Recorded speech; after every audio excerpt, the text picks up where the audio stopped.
The Ukrainian currency hryvnia fell 70% during last year's start. Now the Ukraine has faced a hyperinflation. According to official sources, the inflation is 28.5%. But Johns Hopkins University professor Steve Hunker says it's really more like 272%. And that's only going to get worse as long as the Ukraine's currency does. The Ukraine has done what all countries do when you've run out of money: go to the IMF. It's announced a $17.5 billion bailout in return for tough reforms, including cutting energy subsidies for households. But even that won't be enough to stop the Ukraine from defaulting on its debt, or, if you're feeling more polite, restructuring its bonds. Those have already fallen to less than 50 cents on the dollar in anticipation of the non-payment to come.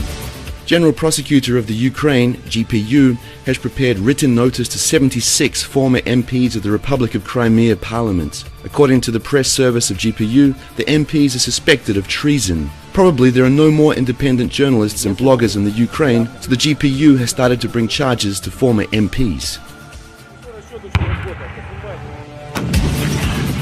A considerable number of Kiev's large-caliber artillery systems have not yet been pulled out from the actual line of contact in the eastern Ukraine.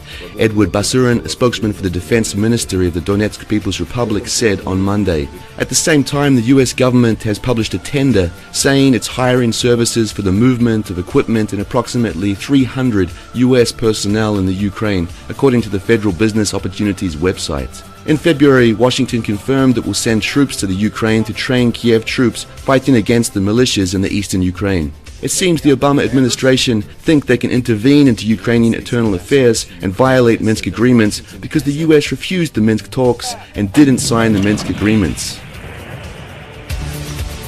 The Islamic State has declared war on Twitter. Twitter has routinely shut down Islamic State social media accounts, particularly those that threaten or link to beheadings and other atrocities. The militant group, also known as ISIL or ISIS, posted an online threat Sunday warning Twitter co-founder Jack Dorsey that your virtual war on the internet will cause a real war on you. ISIS had to learn in the Ukraine. ISIS has just declared war against opposition bloggers. The Kiev government already has.